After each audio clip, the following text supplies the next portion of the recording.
50aine de films en tant qu'actrice, une petite dizaine sous la casquette de réalisatrice, Nicole Garcia affirme depuis près d'un demi-siècle une personnalité hors du commun, en perpétuelle recherche, audacieuse et réfléchie. Alors que la réalisatrice prend de plus en plus de place, l'actrice, elle, s'épanouit. Comment est-ce qu'on devient actrice ? Il y a pas mal de voies possibles, mais la plus impérieuse peut-être, c'est celle quand on le décide quand on est adolescente, parce qu'on ne sait pas du tout à quelle vie ça vous destine, donc c'est quelque chose de... un peu le génie qu'on peut avoir quand on est adolescente, de sentir ce qui va vous sauver, ce qui va être bien pour vous. Et être sur une scène, être regardé et parler, c'est comme si on rétablissait, comme si on réparait quelque chose du silence et des ombres de l'enfance. Enfin, je dis on, mais c'était comme ça pour moi en tout cas. C'est Nicole Garcia, un minois charmant, 2 yeux intelligents et spirituels, faite pour le sourire et sachant le faire naître chez les autres. Entrer au conservatoire a été une joie pour moi incroyable, parce que tout d'un coup c'était un peu comme l'aboutissement d'un rêve qui était encore le rêve de gosse. À 13 ans, je serais actrice. Et puis, le jour où tu es reçu au conservatoire, c'est quelque chose... Marche dans ta détermination. Et ça, c'est quand même quelque chose qu'on vit comme... comme un peu éblouissant. Elle a commencé à tourner, même très jeune, et à jouer. Et puis, ça s'est arrêté. C'est des métiers difficiles, hein. C'est des métiers de gladiateurs, comme disait. Quand le pouce est baissé... Et après le conservatoire, et en dépit d'un premier prix... Mais oui, monsieur, en dépit d'un premier prix, je ne travaillais pas.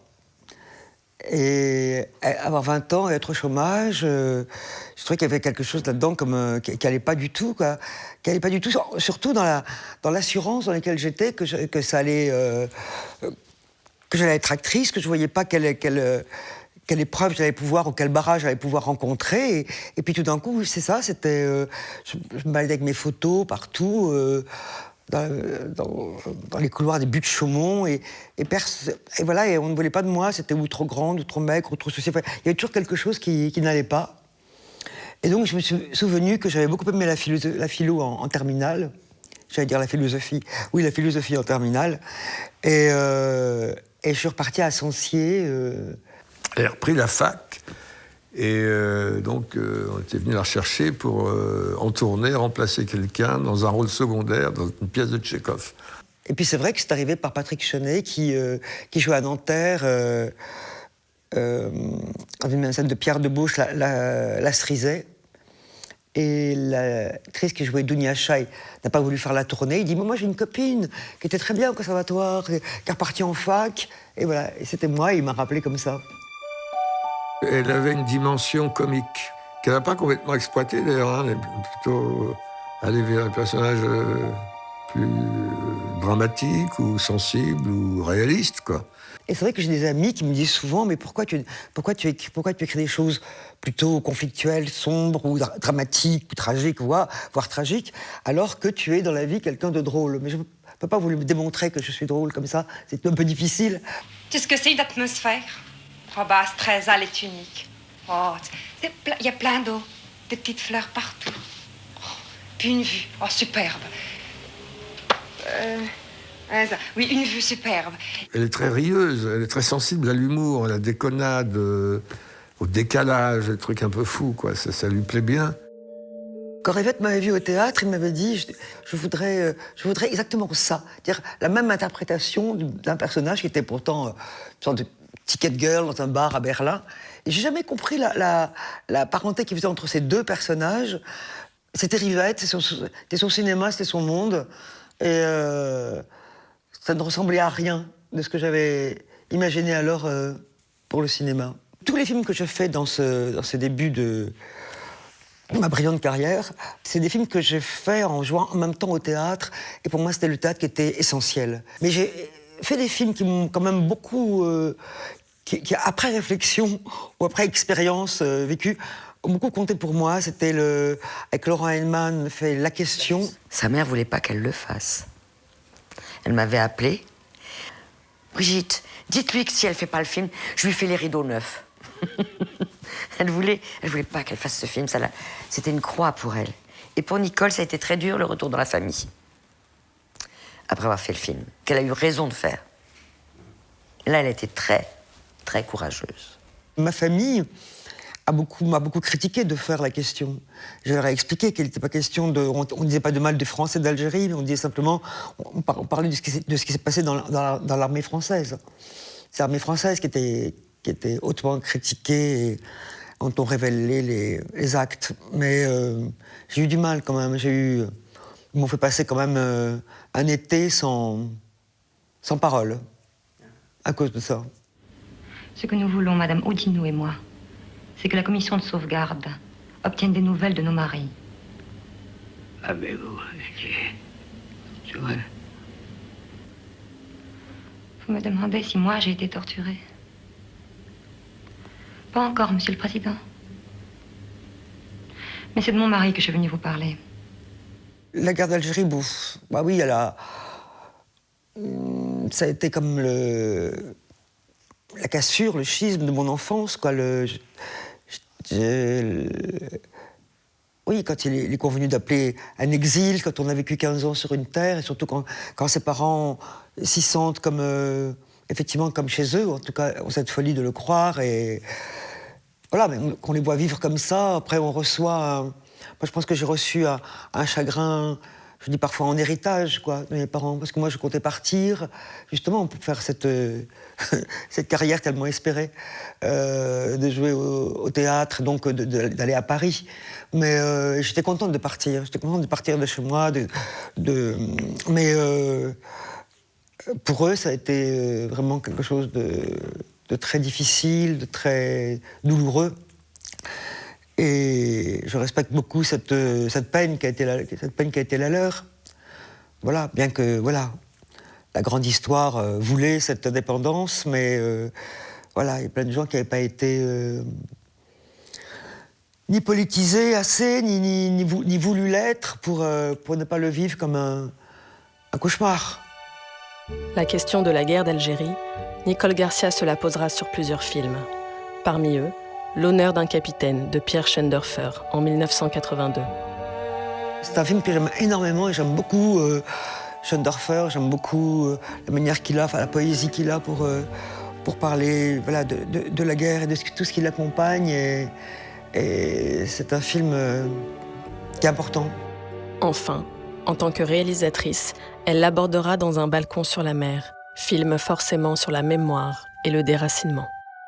Le scénariste avec qui j'ai écrit tout l'ensemble de mes films, Jacques Fieschi, qui est originaire comme moi d'Oran, qui m'a poussé à... Je voulais le situer, c'est une idée que j'avais, mais je voulais le situer dans un autre... au Nigeria, dans un autre pays, une autre histoire. Il m'a dit, mais non, là tu es trop dans l'évitement, c'est un évitement grossier, quoi, de ne pas oser aller le situer là où les choses se sont passées. Et donc... Voilà, il m'a convaincu, donc on a parlé là de l'Algérie. Mais lui, il avait fait déjà un roman assez extraordinaire qui s'appelait Un homme à la mer, où il racontait comment, à 13 ans, il avait fait cette traversée d'Oran à Marseille. Et il avait cette phrase très très belle, disant et dans cette mer Méditerranée, cette mer d'huile, mon enfance coulait à pic. Et c'est une phrase qui m'a beaucoup marqué, ça. Peut-être que toutes les enfances ont coulé à pic entre la France et l'Algérie. En 1978, elle tourne Le Cavaleur sous la houlette de Philippe de Broca, réalisateur de L'Homme de Rio et du Magnifique. Il transmettait son énergie, l'enthousiasme, la générosité qui était la sienne. Il était très complice avec ses acteurs. Rochefort, Belmondo, Marielle. Je n'ai pas fait partie de cette bande. D'aucune bande, d'ailleurs. J'ai l'impression qu'ils excluaient quand même un peu les femmes. Gentiment, mais sûrement. Elle obtient pour Le Cavaleur le César de la meilleure actrice dans un second rôle. Ce film-là, j'en parle comme quelque chose qui enclenche vraiment le cinéma, parce que c'est vrai, quand à la sortie d'un film avec Alain Resnais, on a découvert ce que c'était que le cinéma. Quand je réfléchis à mon désir de cinéaste, il me semble qu'il a pris sa source dans ce film, Mon oncle d'Amérique. Et tout m'arrivait en même temps. Ce rôle, je l'ai vécu tout au long du tournage comme une espèce d'imposture. Et en même temps, je le regardais lui, Alain, ses rapports avec les techniciens, sa complicité avec l'accessoiriste, le goût qu'il avait à la fois pour le récit et l'importance du détail. J'ai regardé ce triumvirat qu'il formait avec Philippe Brun et Sacha Vierny à l'image. C'était un second baptême de cinéma. En tournant dans la grande fresque de Claude Lelouch, Les uns et les autres, elle rencontre à la fois un rôle marquant et un succès populaire. Dans Les uns et les autres, c'est un film qui était très, effectivement, qui m'a donné une sorte de popularité très, très, très rapide, parce que tout ce que le film raconte, et en particulier ce que je racontais dans cette histoire qui suivait plusieurs destins, a beaucoup touché les gens, cette histoire vraie de cette femme qui, quand elle a senti, cette très jeune femme, quand elle a senti que le wagon à bestiaux approchait la frontière allemande, a fait passer son enfant, elle et son mari, par le trou des toilettes qu'il y avait les toilettes improvisées dans le wagon, pour qu'il soit... Et cet enfant est abandonné là, sur les rails, en plein hiver.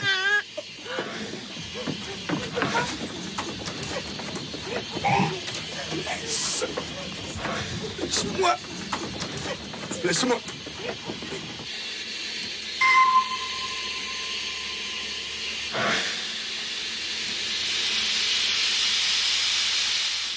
C'est une histoire vraie que Lelouch illustrait là, qu'on racontait, et c'était très frappant, je crois, qui a beaucoup ému. En 1983, elle poursuit son exploration d'univers et de cinéastes différents et tourne dans Garçon, de Claude Sautet. Garçon est un film, oui, qui a tout le talent de Sautet pour la description des cuisines d'un grand restaurant, avec Bernard Fresson, qui est absolument extraordinaire. Mais j'ai l'impression que Sautet n'était pas encore... il avait perdu Romy Schneider, et j'étais pas une actrice vraiment pour lui. Je pense qu'il a rencontré de nouveau une actrice pour lui avec Emmanuelle Béard. Moi, j'ai servi de transit un peu entre les deux, de passage, mais je crois qu'il y a quelque chose qui n'était pas tout à fait dans la féminité dont il rêvait avec moi. C'est une époque aussi où on m'a mis beaucoup avec des fiancés qui étaient tous des hommes beaucoup plus avant que moi dans la vie, quoi. Des maris charmants, mais c'était... voilà, il fallait trouver quelqu'un, donc j'étais là pour, mais c'était pas... Je veux dire, c'est la première fois peut-être, puisqu'on parlait de René, où j'étais un personnage prise pour elle-même, quoi. Pas une compagne. Péril en la demeure, en 1985, témoigne du mystère de l'actrice et de sa complexité. Le scénario était tel que son personnage était quelqu'un qui jouait beaucoup sur l'ambiguïté, comme celui de Michel Piccoli, comme tous les personnages d'ailleurs dans Le Péril en la demeure sont des gens qui ne se révèlent pas entièrement, on ne sait pas très bien ce qu'ils pensent. Avec Michel Deville, tout est très planifié, tout est très découpé, on sait où on va. Donc, ce qui est bien parce qu'on sait dans quelle mise en scène on s'inscrit et on sait qu'on sera filmé en plan moyen, ensuite qu'il y aura un plan d'ensemble et qu'après on reprendra un gros plan. Donc on sait comment livrer notre émotion, à quel moment il la choisira. Je m'étais mise un peu en péril, dans un petit jeu de mots. J'étais très pudique et je crois que Deville est arrivé à arracher beaucoup, à mettre à mal beaucoup de ses pudeurs et de tourner comme j'ai tourné, c'est-à-dire parfois dans une presque nudité. Il me l'avait expliqué très justement par rapport au personnage. Et c'est un personnage qui était en fait si désespéré, si mélancolique à un moment de sa vie. Il n'y paraissait pas, mais elle l'était, dans son mauvais mariage avec Piccoli. Et donc, le professeur de guitare de sa fille lui a plu, et c'est comme si elle se jetait là-dedans, même en rivalité presque avec sa fille. C'est ça qui était très intéressant, même qui n'était pas exprimé, mais qui était justement par l'ardeur qu'elle avait au plaisir, était exactement à l'inverse, tout ce qu'elle pouvait charrier en elle de mélancolie et comment elle trouvait par là le moyen de s'en défaire, au moins un moment. On a fait des répétitions, Michel Deville nous a expliqué exactement son découpage. Mais c'était extraordinaire parce que là, c'est vraiment, chaque plan était découpé, chaque plan était mesuré au millimètre. Donc on savait exactement ce qu'on allait faire. Et il n'allait pas nous lâcher comme ça au milieu d'un lit et nous demander de nous ébattre, ou en tout cas de...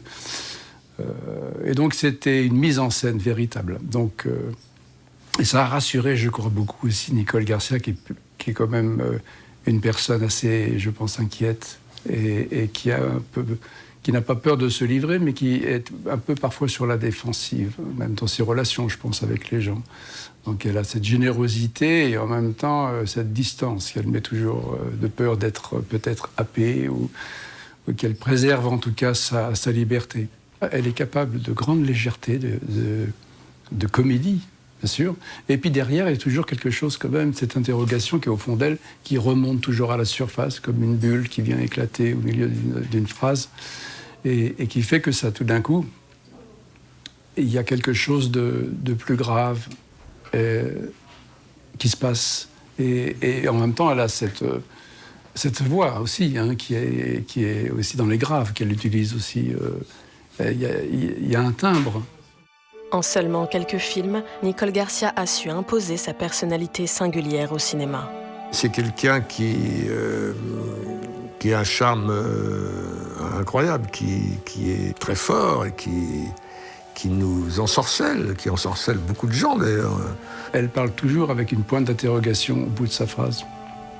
On a beau lui demander quelque chose, elle vous répond, mais avec toujours comme si c'était pas évident, c'était pas sûr. C'est quelqu'un qui s'interroge, je pense, beaucoup. Il y a toujours une forme d'interrogation, un point d'interrogation à la fin de sa phrase. C'est une actrice étonnante, hein, c'est une formidable actrice, ça compte, hein, ça a du poids dans le cinéma français, dans le théâtre, enfin, être acteur d'un niveau, d'un vrai niveau. J'ai plus la force d'être leur mère. Ils comprendront peut-être plus tard. Peut-être.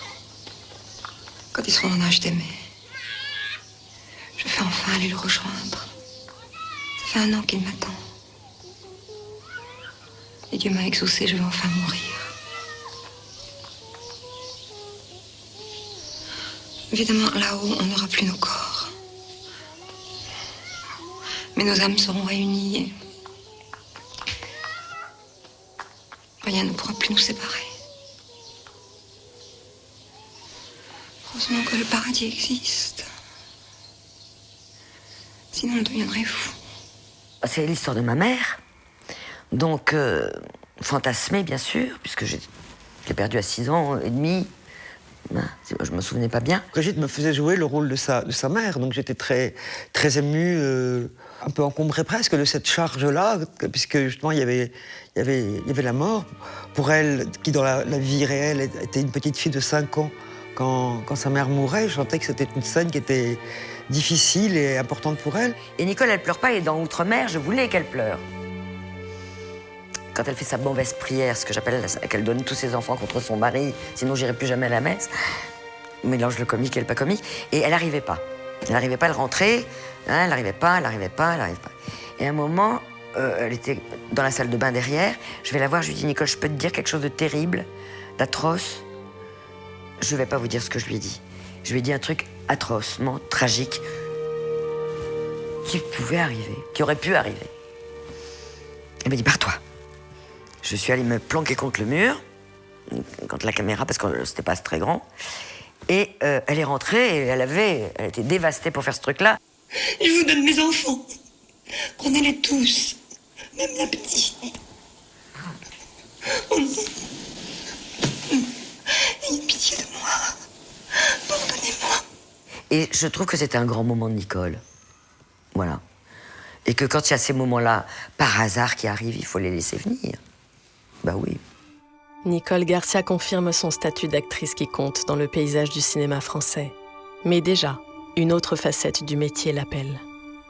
Faire un film, je pense que c'était une des choses inconscientes que je peux voir maintenant, mais qui m'ont poussée, alors que bon, j'aurais pu continuer une vie d'actrice, mais ça a été assez impérieux pour quand même, moi qui suis quelqu'un du doute, je passe là-dessus et je dis un jour, ben voilà, je vais faire un premier film avec un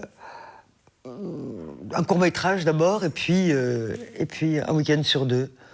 Son agent lui disait tout le temps, tu vas foutre en l'air ta carrière si tu passes réalisatrice. Et Nicole, oui, je veux le faire quand même. Ce qui a été pour moi déterminant, c'est l'expérience, le temps du montage. Le montage a été pour moi quelque chose comme une révélation de ce qu'était le cinéma. C'était pourquoi il y a un moment où on se passe des mots, on se passe du sens qu'on voulait faire passer, on se passe de tout, et l'image qu'on a tournée est là, et c'est elle qui a force de loi, et c'est dans l'entrechoc des images qu'un autre sens apparaît, beaucoup plus profond, beaucoup plus, voilà, qui émane beaucoup plus de votre personnalité profonde, même parfois inconsciente, et c'est un vertige. Elle m'a téléphoné, elle cherchait un scénariste pour son premier film de fiction, premier long métrage. Elle avait essayé avec un ou deux autres, ça n'avait pas trop marché. Et voilà, elle m'a parlé de cette histoire d'un week-end sur deux, là. Je lui ai dit, écoutez, je connais pas grand-chose à l'enfance. À l'époque, c'était ça. Enfin, je connaissais la mienne propre, mais enfin bon. À l'époque, j'avais pas eu d'enfant. Il se trouve qu'ensuite, j'ai été amené à m'occuper d'un enfant. Et puis, je connais strictement rien aux météorites. Mais enfin bon, je veux bien essayer avec vous. C'est comme ça qu'on a fait ensemble 9 films. Et je pense que c'est quelqu'un qui m'a vraiment appris à écrire et à... Plus qu'écrire d'ailleurs, ce qui m'a appris à entendre quelque chose du cinéma, enfin de l'écriture au cinéma. Elle a besoin assez vite d'avoir un visage et ensuite d'avoir ce rapport affectif qu'elle entretient, qu'elle crée avec l'acteur, qu'elle a créé avec Auteuil, avec Lanvin, avec Dujardin, beaucoup. Et puis aussi avec des femmes, puisque, disons que dans les films qu'on a fait, c'est un peu... Ça se balance à peu près également entre films où le féminin l'emporte et où c'est plutôt le personnage masculin qui est le plus important. Il y a une inquiétude, voilà, il y a une inquiétude profonde qui est liée à son histoire et dès le début de sa vie, voilà. Après, elle nous en parlera pas, ça la regarde, mais cette inquiétude a été productrice, elle a été créatrice. Elle avait envie de filmer une femme qui veut plus de son mari, de filmer une femme seule avec ses enfants, une femme un peu paumée et en même temps avec une énergie tout à fait... quand elle cherche son petit garçon dans les rues à Madrid et tout ça, il y a quelque chose qui est très cinématographique.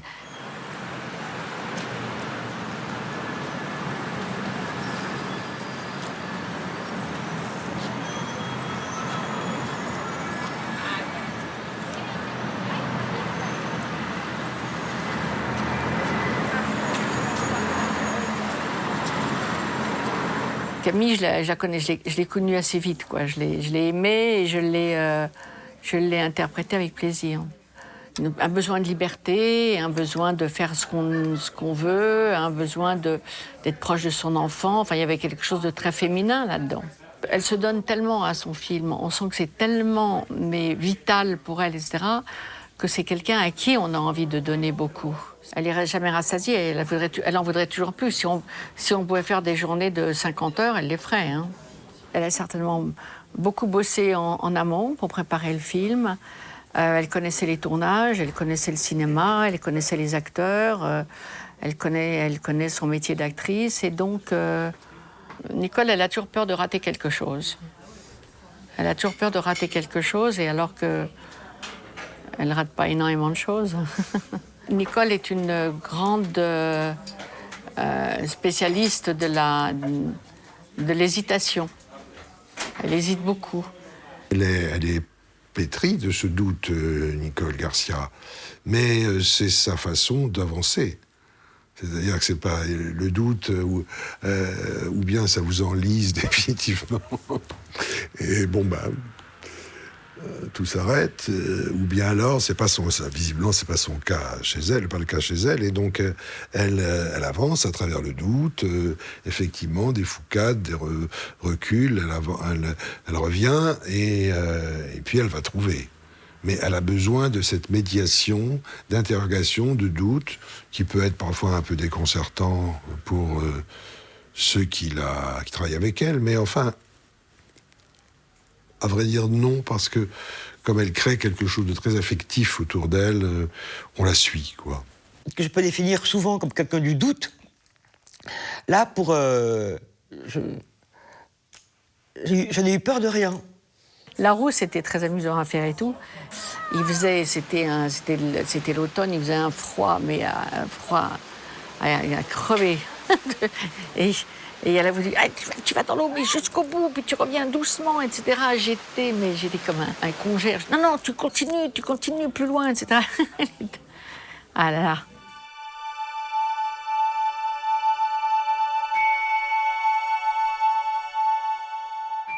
La réalisation est une chose qui lui plaît beaucoup. Voilà, elle est faite pour ça. Les femmes dans le cinéma, elles sont fortes. Hein. C'est vrai. Hein. On écrit avec ce qui vient. Et ce qui vient, c'est toujours quelque chose, c'est vrai, qui est teinté de choses plus profondes, plus complexes, de rapports entre les gens plus difficiles. Bien, il y a une ébauche de sujet qui vient d'elle ou qui vient de moi. Mais c'est vraiment très peu de choses. Enfin, c'est une intuition de sujet, disons. Et puis après, on commence à en parler. Ça se nourrit, ça se parle, ça s'augmente, jusqu'au moment où on écrit, enfin, c'est plutôt moi qui écris, un traitement, ce qu'on appelle un traitement. Il y a comme une nouvelle, si vous voulez. Trouver en soi le désir assez fort d'un sujet. Quand c'est un livre qui vous le donne, c'est formidable, mais sinon, il faut partir pour un scénario original avec, au départ, une idée qu'on bricole pendant longtemps, mais enfin, qui est assez forte pour tenir, et après que je mets en discussion avec Jacques. Donc, savoir si y a matière à raconter une histoire, une vraie histoire, des personnages, avec cette petite boule bricolée que je lui apporte. Et on écrit. Et ça peut être la période la plus longue. Si tout va bien, si ça a convaincu suffisamment de gens autour de nous, eh bien, on passe à l'écriture du scénario, du scène à scène. Et ça, on parle de la scène ensemble, on la parle ensemble. Ensuite, moi, je l'écris de mon côté, et je reviens avec ma copie, et on la reprend ensemble, on la rebalance ensemble, on la reparle ensemble. Quand on a fait Place Vendôme avec Catherine Deneuve, on est allé à la Bourse d'Anvers, on a vu des joailliers, des tailleurs de bijoux, des professionnels, des escrocs, que sais-je. Voilà, et donc à ce moment-là, on devient plus familier avec l'univers qu'on décrit. Je me suis découvert ce qu'on ne sait pas d'abord quand on commence, quand on est seulement actrice, un amour pour les acteurs. Enfin, j'ai pu montrer mon amour pour les acteurs en devenant... C'est peut-être le bénéfice secondaire le plus fort que j'ai connu. Je cherche toujours, quand j'écris un rôle, après l'acteur qui, pour moi, est au plus proche de ça, où le travail de composition sera le moins long, le plus... Et c'est connu de dire que c'est là que se passe vraiment le casting, quoi, et la réussite presque du film et du personnage et de son incarnation dans le film, si on choisit un acteur qui est au plus près de ce personnage. C'est une idée du niveau où le rôle peut être joué, un peu comme un là, quoi, que je leur donne, et qu'ils atteignent. D'abord, je marche toute seule dans les décors et je suis un peu tous les personnages. Donc, et c'est toujours la pulsion du jeu ce qui me donne le premier dessin, disons, qui peut se corriger après, le plus vague de ce qui est convenu d'appeler la mise en scène. Dans les films qu'elle réalise, Nicole Garcia attribue les premiers rôles à des stars. Comme si je prenais des acteurs qui sont désirés par tous. C'est bien ça, la star. Et donc, ils n'ont pas un prix à mes yeux pour ça, mais ça compte dans l'érotisme qu'il y a à les capturer à mon tour et à leur faire des choses, souvent, qui sont un peu loin de ce qu'ils ont fait avant, ou un peu différents. De les emmener dans d'autres chemins, dans d'autres sentiments, d'autres peurs, peut-être. Hein. Je leur communique ma peur, à eux aussi. Avec Mal de Pierre, elle offre justement à Marion Cotillard l'un de ses rôles les plus forts. Nicole, elle peut être comme ça.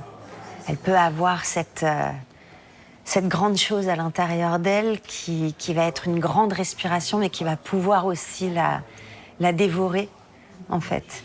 Et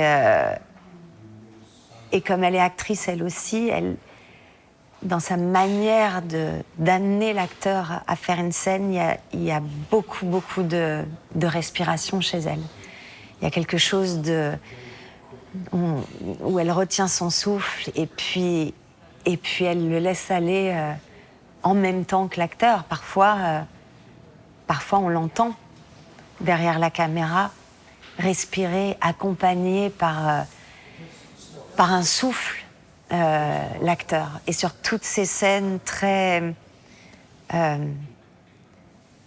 mélodramatiques quelque part, je la sentais vraiment avec moi. Je sentais qu'on respirait ensemble, qu'elle m'accompagnait dans le souffle le plus subtil. Elle tente beaucoup de choses et ça peut être parfois tout et son contraire.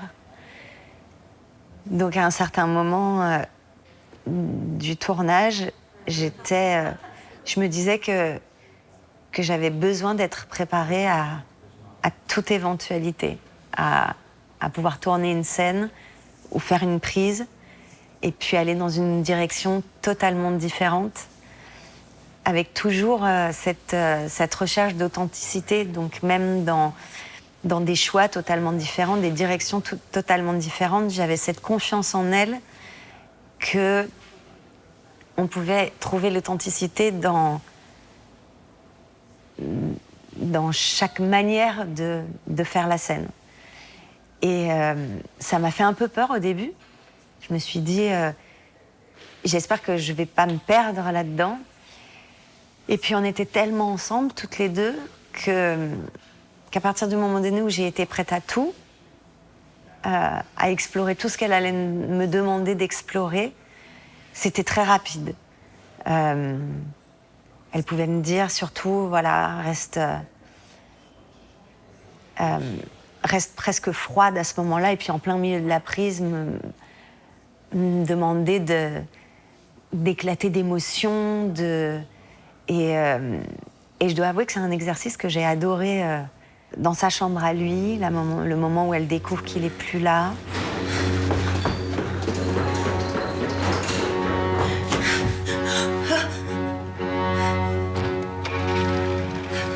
En fait, toutes les scènes du corps en mouvement, quand elle retourne à Paris, quand elle va à cette adresse, en fait, pour la première fois, toutes ces scènes en mouvement, où le mouvement va l'amener à une chute, quelque part. Une chute intérieure, une chute physique, parce qu'elle n'arrive plus à tenir sur ses jambes. Quand elle est en mouvement dans l'escalier et qu'elle va découvrir que tout ça n'a pas existé, en fait. Mal de Pierre est avant tout un film qui interroge l'amour à travers une passion dévorante, confrontée à un amour qui se construit au fil du temps. Peut-être que l'harmonie et l'équilibre, c'est de vivre effectivement les deux. D'avoir une expérience d'amour passionnelle et dévorante. Et ensuite, on porte ça en soi. Et puis d'avoir aussi un amour peut-être plus posé, peut-être plus construit. Et d'avoir la chance de connaître tous ces amours. C'est peut-être ce qui nous enrichit et ce qui fait qu'on porte l'amour en nous de manière si grande. Les films de Nicole Garcia s'intéressent avant tout aux rapports familiaux, source de tous les troubles. C'est le premier terrain d'observation et c'est une observation si riche, et si terrible en même temps que c'est le lieu, la famille des plus grands... la plus grande force en même temps, de très grande fragilité, de grandes tensions. Mais il y a peut-être toujours cette tentation de s'inventer une vie, peut-être quand la vie qui vous est proposée ne va pas. Il faut beaucoup de ruses pour arriver à quitter les grands sillons et les grands rails.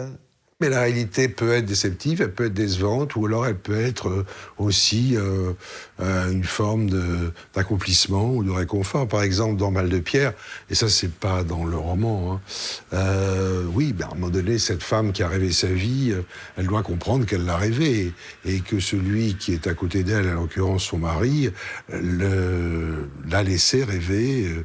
Pourquoi ? Parce qu'il l'aime. Et que donc cet amour, il est finalement apprécié dans toute sa force, sa vérité, son ampleur. C'est la fin du film. Et elle lui demande pourquoi tu m'as laissé croire, et il répond parce que je voulais que tu vives.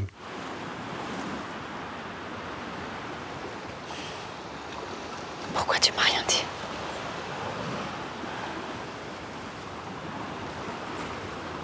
Je voulais que tu vives.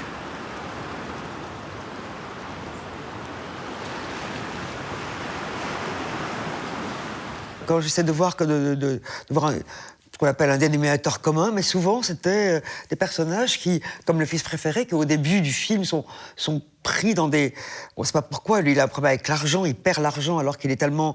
C'est un bon travailleur, il gère bien son hôtel, Ibis, mais pourtant l'argent le quitte, l'argent, il n'arrive pas à le garder, il n'arrive pas à en profiter, il n'arrive pas à avoir une relation raisonnable avec l'argent, et on comprend peu à peu le mensonge qui s'est inscrit dans sa vie, le secret des autres. J'ai besoin d'argent.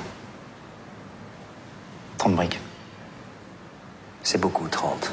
Pour moi, oui. Pour moi aussi. On les a pas comme ça dans un tiroir. Et puis, est-ce que c'est vraiment un service à te rendre? Philippe, je suis vraiment dans la merde.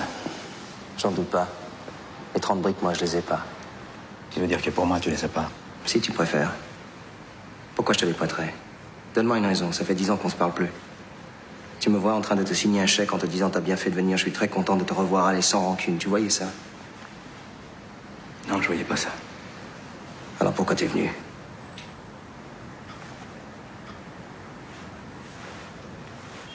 Parfois, l'argent me permet de faire une sorte de trait un peu radical et très visible sur les gens qui en ont et ceux qui n'en ont pas. Ça me sert souvent Enfin, c'est en tout cas la première dramaturgie que je mets en place, parfois pour raconter un personnage.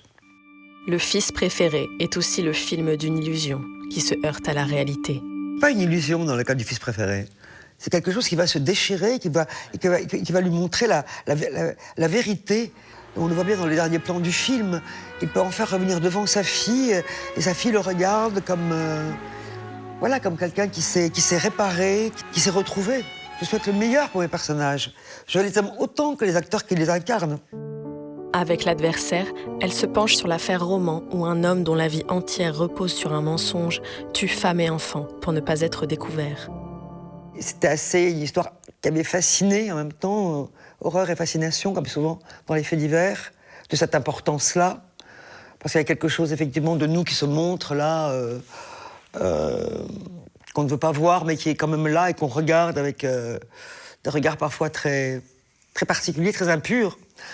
Mais voilà, je l'avais laissé passer ce fait divers. Et puis il y a eu le livre d'Emmanuel, qui lui avait assisté au procès d'assises. Et ce précis était tellement magnifique que, enfin, il dépassait le terreau du fait divers vers un personnage tragique. Et c'est ce personnage tragique que j'ai... En fait, où là aussi, on pouvait voir l'enfance.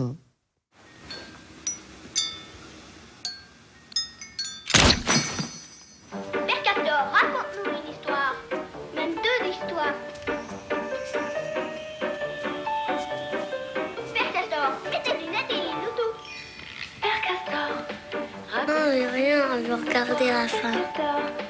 Raconte-nous deux histoires. Père Castor, mets tes lunettes et lis-nous tout. Lis-nous dit, une histoire encore pour petit. Vincent, on monte, je vais prendre ta température. Cagnotte et Benjamin, on t'écoutera bien. Père Castor, mets tes lunettes et lis-nous tout. Ils sont devenus les types Il y a un retour au réel. Bon, dans le cas d'un roman, là, c'est sans espoir, bien entendu, mais ce retour au réel, il est pas forcément négatif ou décevant. Mais le dernier mot de l'adversaire, c'est quand même... c'est vrai quand on le retrouve comme ça, brûlé, mais ayant échappé à l'incendie, parce qu'il voulait y échapper, son ami, joué par François Cluzet, disait il est vivant. Donc c'est encore une phrase, même si c'est appliqué à un homme qui venait de faire des crimes de sang, enfin, c'était quand même une phrase du côté de la vie.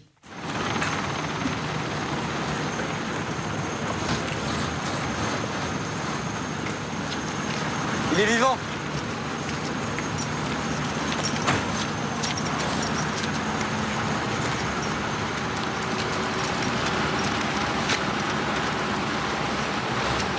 Ça sert à ça, le cinéma aussi. On peut exprimer quelque chose de l'amour qu'on a pour, disons, pour les autres.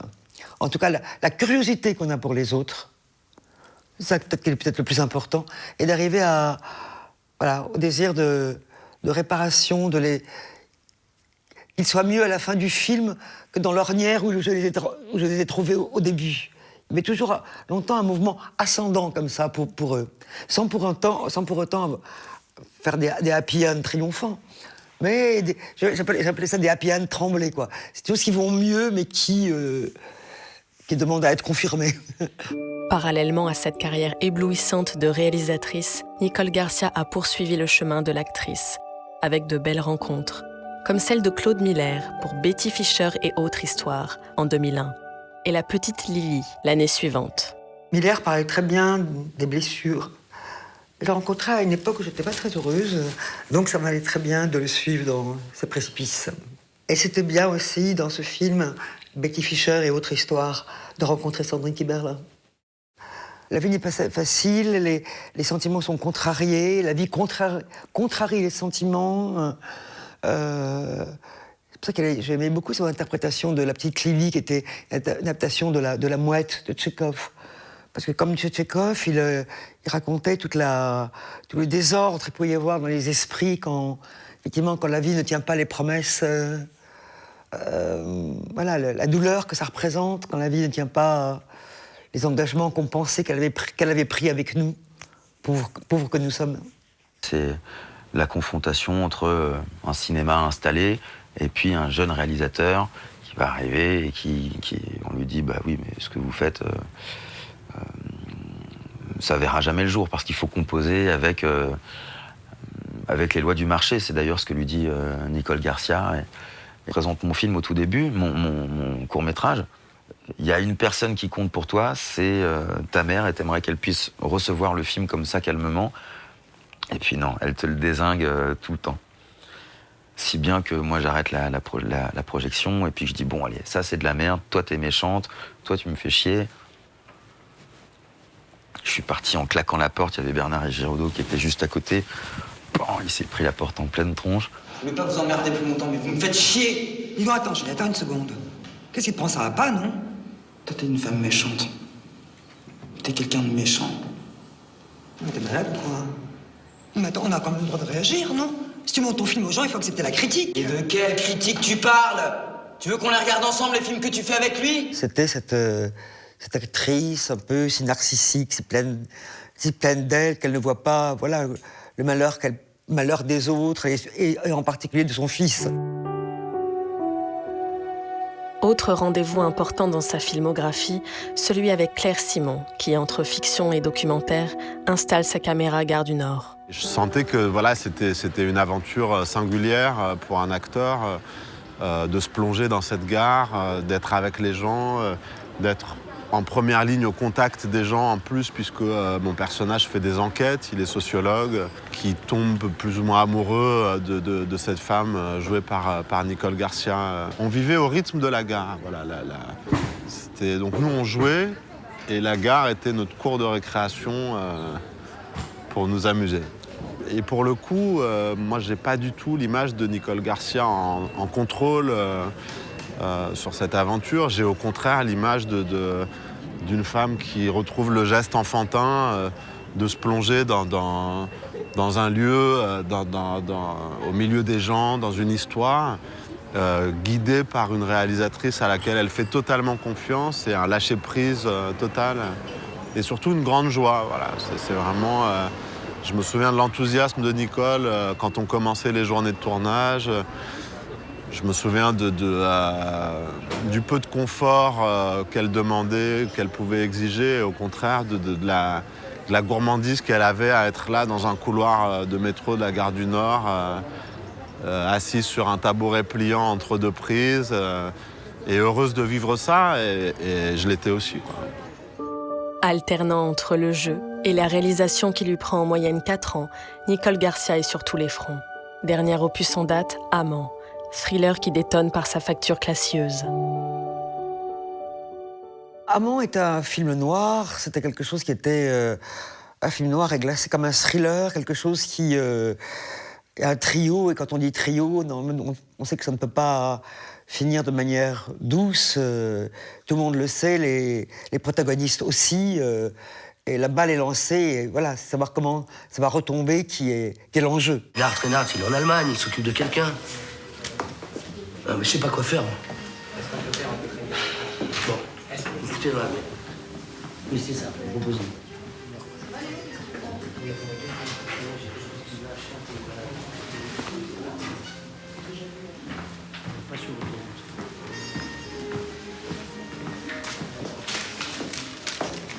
Dites-moi, vous savez conduire?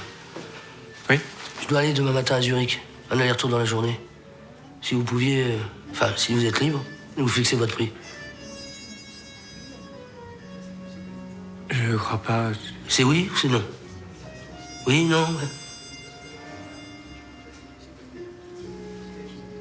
Bon. Oui? Oui. Bon, très bien. On part tout à l'heure, 5 heures. Je vais vous montrer votre chambre.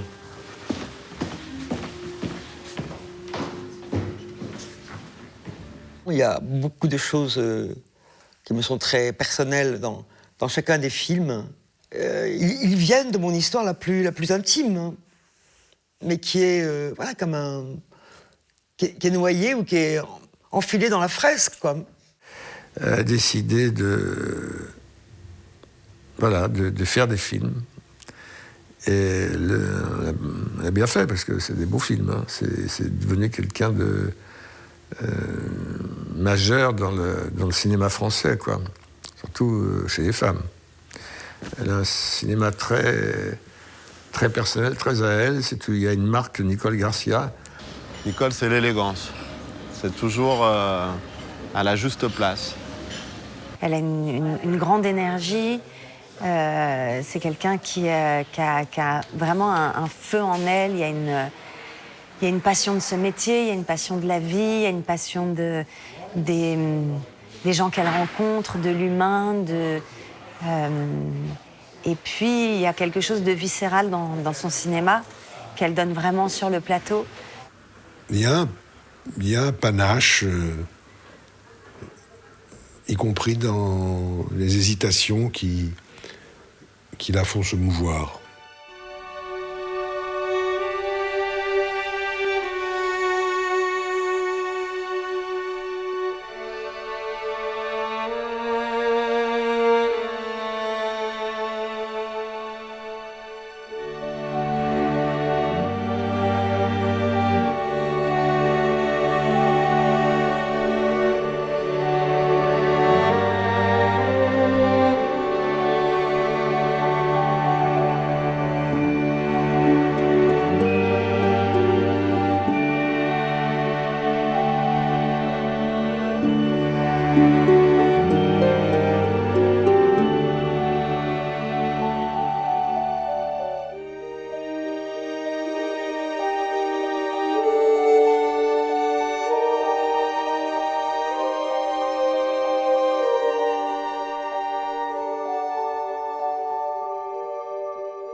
pas dire que j'ai fait un chef-d'œuvre. Je pense qu'il est à venir. Non, non, justement. Non, non.